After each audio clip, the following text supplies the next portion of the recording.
Hi there, folks. How are you doing? Assunto da nossa aula de hoje: Present Continuous. Presente Continuous, ou como alguns livros chamam, Present Progressive. Presente progressivo, tá? Tanto faz. Mas eu vou utilizar essa nomenclatura aqui de Present Continuous. Alright? Let's get started. Professor Nuno, para que eu utilizo Present Continuous? Eu utilizo para indicar ações que estão acontecendo no momento da fala, ou seja, eu vou estar descrevendo uma ação que está acontecendo nesse exato momento que eu estou falando, tá bom?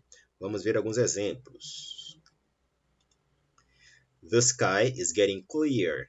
The sky is getting clear. O céu está ficando limpo, está limpando.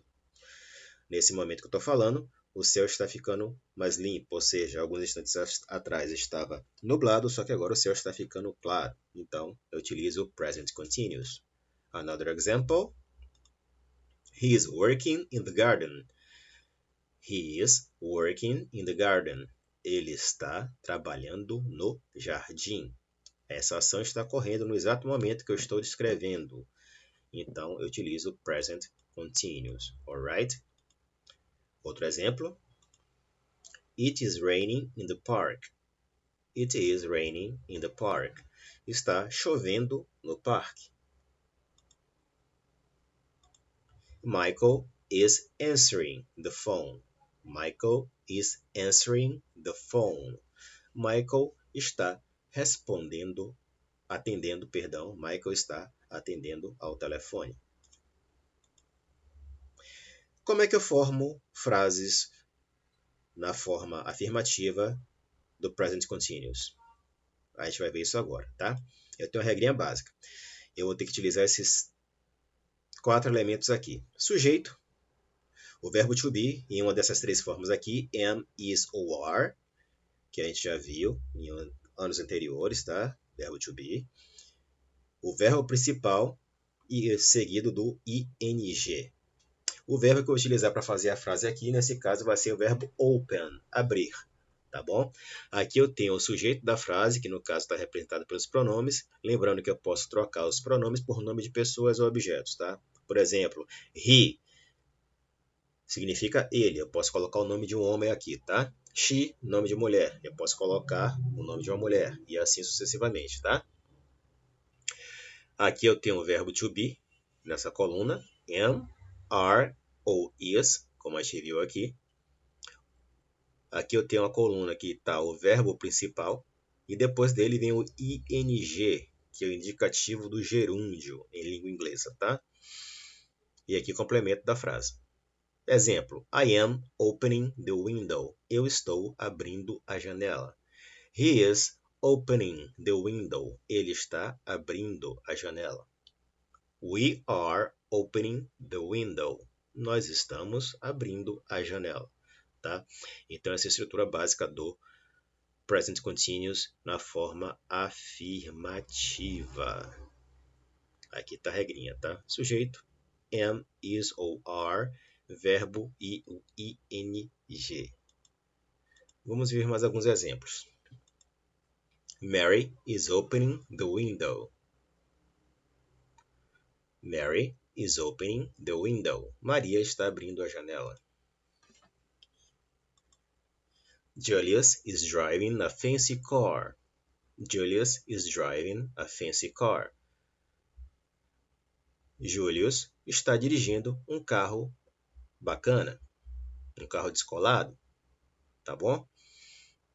Então aqui eu tenho o sujeito da frase, verbo to be, o verbo principal e o ing, acompanhado do resto da frase. Que pronome eu poderia substituir Mary? Mary é mulher, então eu poderia utilizar o she. Julius é homem, eu poderia colocar he. He is driving a fancy car. Alright? E a negativa, Nuno? Como é que eu faço a forma negativa? A gente vai ver agora. É a mesma estrutura do verbo do present continuous na forma afirmativa. Só que aqui eu vou colocar na forma negativa. E qual que é a partícula que eu indico que a frase é negativa? O not. Tá? Observe que a estrutura é a mesma. Sujeito, verbo to be, am, is ou are, verbo principal e o ing. A diferença é que depois do verbo to be aqui eu coloco a partícula not para dizer que A frase está na forma negativa. I am not opening the window. Eu não estou abrindo a janela. She is not opening the window. Ela não está abrindo a janela. You are not opening the window. Vocês não estão abrindo a janela. Alright? Aqui é a forma escrita. Se você estiver falando com alguém em inglês, você pode utilizar a contração, a abreviação, que são essas daqui. Eu posso abreviar o is not para isn't. He isn't opening the window. A diferença é só na pronúncia. Você consegue falar uma frase com menos tempo. He isn't opening the window. We aren't opening the window. You aren't opening the window. Alright? O am not não tem contração, tá? Vamos ver exemplos. Pedro is not sleeping. He is reading. Pedro não está dormindo. Ele está lendo. Tá vendo? Eu tenho aqui duas formas do present continuous. Essa primeira forma aqui na forma negativa e aqui na forma afirmativa. Pedro is not sleeping. He is reading. Outro exemplo. Goku is not eating. He is flying. Goku não está comendo. Ele está voando. E como é que eu faço a forma interrogativa? Ele é similar com a forma afirmativa, só que eu vou trocar a ordem do pronome e do verbo to be. E colocar a interrogação no final, claro. Porque eu estou falando de forma interrogativa. Se eu estou falando de forma interrogativa, eu estou fazendo uma pergunta. Vamos ver aqui como é que fica. No começo da frase eu coloco o verbo to be, nas formas que a gente já conhece. Am, is ou are. Depois vem o sujeito, que está aqui. Depois eu coloco o verbo open, abrir, e o ing, e resto da frase, no final, interrogação, porque estamos falando da forma interrogativa, perdão. Nós estamos falando da forma interrogativa, tá bom? Então, vamos lá, como é que fica aqui? Am I opening the window? Eu estou abrindo a janela? Are they opening the window? Eles estão abrindo a janela? Elas estão abrindo a janela? Is he opening the window? Ele está abrindo a janela? Observe que na pergunta tem uma mudança na entonação, tá? Então, essa é a forma interrogativa do present continuous. Vamos ver exemplos. Is Rochelle cooking? A Rochelle está cozinhando? Is Marcus riding a bike? Marcos está andando de bicicleta? Então, aqui nós temos verbo to be no começo da frase, sujeito, no caso, Rochelle, e o complemento da frase, o verbo principal, perdão, tá? Verbo to be, sujeito da frase, e o verbo principal com ing, e a interrogação, porque estamos na forma interrogativa. Aqui eu tenho uma frase um pouquinho maior, mas a estrutura é a mesma. Verbo to be, sujeito da frase, verbo principal com ing, complemento da frase e interrogação. Não pode esquecer. Mas, Nuno, vários verbos aí estão com uma terminação diferente. Por quê? Tem algumas regrinhas que a gente já viu, mas vamos rever para reforçar o conhecimento aqui com vocês, tá bom? Quais são as regras para a formação do gerúndio? ing, no present continuous. Vamos lá. Todos aqueles verbos que terminam com a letra E, nós tiramos o E e acrescentamos ing. Exemplo. Eu tenho o verbo aqui to live, morar, viver. Então, o verbo termina com a letra E. Para eu fazer o present continuous, eu vou ter que fazer o quê? Tirar o E e colocar ing. Exemplo. Nuno is living in London. Nuno is living in London. Nuno está morando, está vivendo em Londres. Vamos ver outro exemplo aqui. Ride, andar de bicicleta. tá? Termina com a letra E também. Marcos is riding a bike. Eu tirei a letra E e coloquei ing. Super simples, não tem estresse. Verbos terminados com a letra Y, apenas acrescentamos o ing.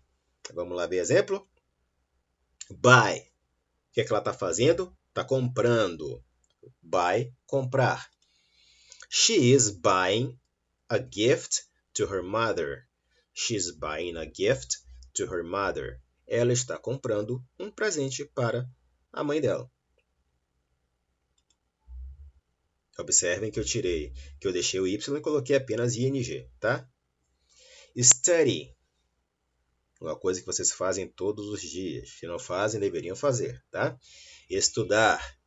Mr. Bean is studying math. Mr. Bean is studying math. Mr. Bean está estudando matemática. O verbo termina com Y, eu deixo o Y e coloco apenas o ing. Terceira regrinha. Verbos terminados em IE, nós tiramos a letra I e a letra E e acrescentamos YING. Exemplo, o verbo die, que é o verbo morrer. Ele termina com IE, eu vou tirar o IE e acrescentar YING. Como fica?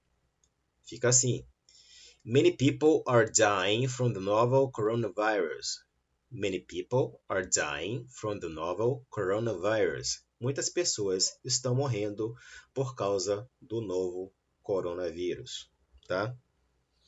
Por isso, tenham cuidado quando sair, utilizem máscara, lavem as mãos, utilizem álcool gel e não aglomerem, por favor. Another example, lie. O verbo mentir. Mesma coisa. Pinóquio is lying. Ele termina com letra I e letra E. Eu tiro o letra I e letra E e coloco YING. Pinóquio is lying. Pinóquio está mentindo. Para quem não conhece o desenho, Pinóquio é um boneco de madeira que quando mente o nariz cresce. Quarta regrinha. Verbos com uma sílaba terminados em consoante precedido de vogal.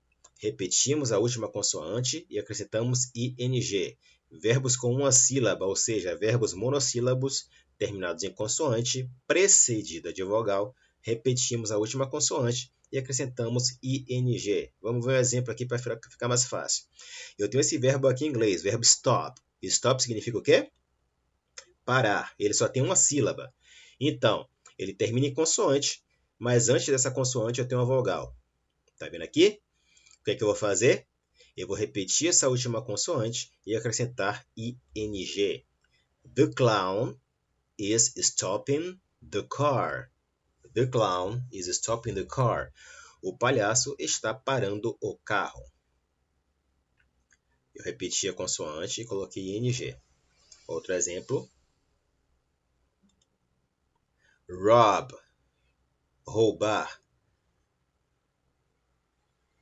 É uma palavra monossílaba que termina em consoante e antes dela tem uma vogal. O que eu vou fazer? Dobrar essa consoante e colocar ing.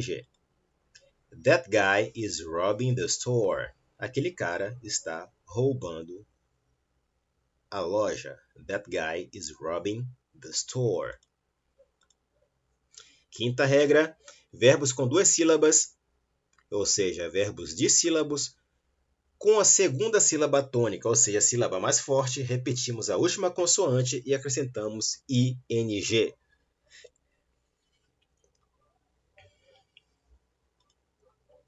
Eu tenho aqui o verbo control. Ele é um verbo dissílabo. Control. Ele tem duas sílabas. E a última sílaba dele, o control, ela é uma sílaba tônica. Então, o que eu vou fazer? Vou repetir a última consoante e acrescentar ing. She is controlling the ball beautifully in the game. Ela está controlando a bola lindamente no jogo. She is controlling the ball beautifully in the game. Ela está controlando a bola lindamente no jogo. Joga muito, viu? Okay, guys, that's it for today. Take care. Bye bye. Stay at home.